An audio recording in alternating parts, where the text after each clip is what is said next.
प्रिय दर्शकों, प्रकृति का नियम है कि जो जैसा करेगा वैसा ही भरेगा। अगर किसी ने किसी के साथ अच्छा किया है तो समय आने पर उसे उसका फल जरूर मिलेगा, और यदि किसी ने बुरा किया है तो प्रकृति उसे अपने तरीके से सबक सिखाती है। इंसान यह सोचता है कि वह सब कुछ करने में सक्षम है और कुछ भी कर सकता है, लेकिन प्रकृति के न्याय से कोई नहीं बच सकता। यह कहानी एक ऐसी माँ की है जिसने अपने जीवन का हर पल अपने बच्चों के लिए समर्पित कर दिया। जो लोग अपने माता पिता को तकलीफ देते हैं वे यह भूल जाते हैं कि प्रकृति सब कुछ देखती है और हर किसी को उनके कर्मों का परिणाम जरूर देती है। माता पिता का त्याग और प्रेम इस संसार की सबसे अनमोल धरोहर है। वे अपने सपनों और इच्छाओं का त्याग करके अपने बच्चों के भविष्य को संवारते हैं, लेकिन आज के समय में अक्सर यह देखा गया है कि बच्चे बड़े होकर अपने माता पिता के बलिदान को भूल जाते हैं। परिणाम स्वरूप बुजुर्ग माता पिता को कठिनाइयों और अपमान का सामना करना पड़ता है। प्रिय दर्शकों, यह कहानी जानकी देवी नामक वृद्धा की है। सूरज ढल रहा था और वृद्धा जानकी देवी अपने छोटे से कमरे में अकेली बैठी हुई थीं। उनके चेहरे पर भूख और असहायता की छाया स्पष्ट झलक रही थी। 2 दिनों से उन्हें खाना नसीब नहीं हुआ था। उनकी बहू निर्मला दरवाजे के पास खड़ी थी। जानकी देवी ने हाथ जोड़कर निवेदन किया, बहू, अब तो कुछ खाने को दे दो, चाहे बासी हो या ताजा, कुछ भी दे दो। भूख से अब और सहा नहीं जाता। उनकी आंखों में गहरा दर्द साफ झलक रहा था।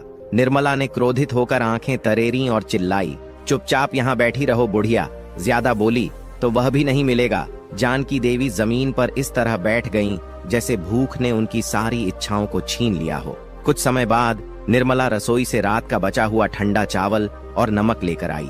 उसने कटोरी को जमीन पर पटकते हुए कहा, ले बूढ़ी, खा ले। 70 साल की हो गई लेकिन भूख अभी भी कम नहीं हुई। लगता है स्वर्ग जाने से पहले मुझे कंगाल करके ही मानेगी। जानकी देवी ने उस खाने को इस तरह खाया जैसे किसी ने उन्हें किसी स्वादिष्ट भोजन का थाल परोस दिया हो। उनकी भूख इतनी गहरी थी कि उन्हें उस बचे हुए चावल और नमक में भी स्वाद महसूस हो रहा था। यह देखकर निर्मला का गुस्सा और बढ़ गया। उसने कटोरी उठाई और चावल को जमीन पर पटक दिया, लेकिन भूख से विवश जानकी देवी वहीं जमीन पर गिरे चावल खाने लगीं। तभी निर्मला की सहेलियां वहां आ गईं। वे सभी संपन्न परिवारों की बिगड़ी हुई महिलाएं थीं। जानकी देवी को जमीन पर गिरे चावल खाते हुए देखकर वे जोर जोर से हंसने लगीं।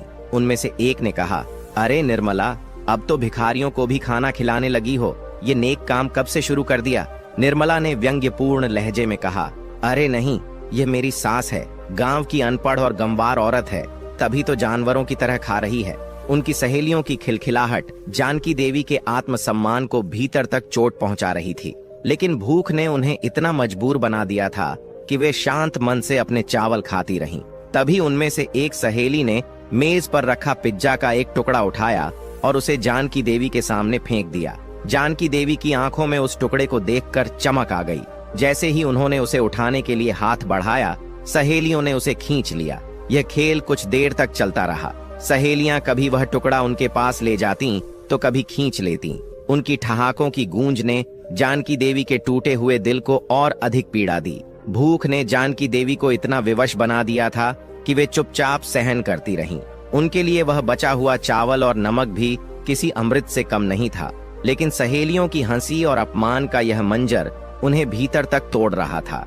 निर्मला की एक सहेली ने पिज्जा का टुकड़ा जमीन पर फेंकते हुए कहा, ले बुढ़िया, अब खा ले इसे। जानकी देवी ने उसे उठाने के लिए हाथ बढ़ाया, लेकिन उनके आंसुओं ने सब कुछ बयां कर दिया।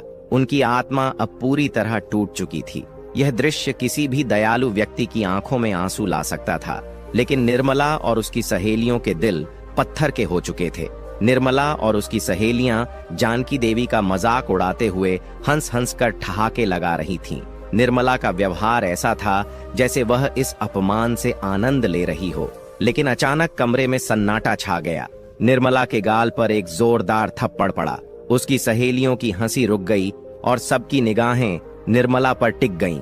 निर्मला चौंकते हुए चिल्लाई, कौन हो तुम और तुम्हारी इतनी हिम्मत कैसे हुई मुझे थप्पड़ मारने की? इससे पहले कि वह कुछ और कह पाती, उसकी एक सहेली के गाल पर भी एक थप्पड़ पड़ा और वह लड़खड़ाकर सीधे जानकी देवी के पैरों में गिर पड़ी। दर्शकों, सामने खड़ी युवती कोई और नहीं बल्कि जानकी देवी की बेटी निष्ठा थी। उसके चेहरे पर गुस्से की लकीरें स्पष्ट दिख रही थीं। निर्मला डरते हुए निष्ठा के पास गई और बोली, दीदी यह क्या व्यवहार है? आप घर के मेहमानों के साथ ऐसा कर रही हैं? क्या आपको शर्म नहीं आती? निर्मला की बात पूरी भी नहीं हुई थी कि निष्ठा ने उसे फिर से थप्पड़ जड़ दिया। गुस्से में कांपते हुए निष्ठा चिल्लाई, शर्म नहीं आती भाभी? एक बूढ़ी और लाचार माँ के साथ ऐसा व्यवहार करते हुए? अगर तुमने अभी इसी वक्त मेरी माँ से माफी नहीं मांगी तो मैं ऐसा सबक सिखाऊंगी कि किसी लाचार इंसान का मजाक बनाने से पहले 10 बार सोचोगी। निष्ठा के गुस्से को देखकर निर्मला की सहेलियां सहम गईं।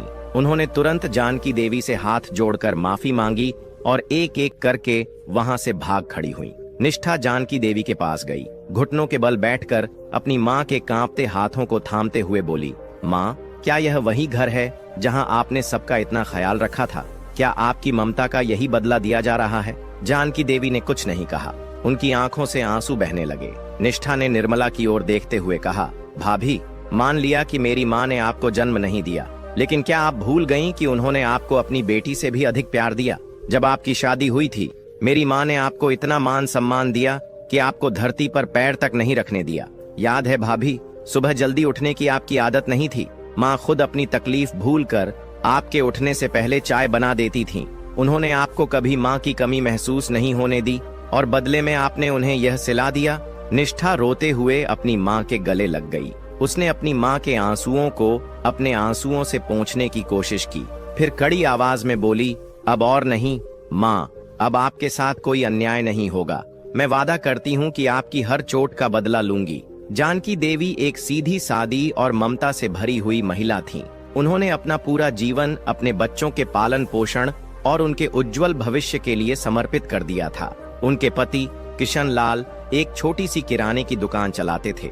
इसी से उनका परिवार किसी तरह गुजर बसर करता था। समय के साथ बच्चे बड़े हुए और उनके खर्चे भी बढ़ने लगे। बच्चों की हर जरूरत पूरी करने के लिए किशन लाल ने दिन रात मेहनत की। दुकान के अलावा वह रात में मजदूरी भी करते थे। जानकी देवी ने घर के कामों के साथ साथ बच्चों की पढ़ाई और परवरिश में कोई कमी नहीं छोड़ी।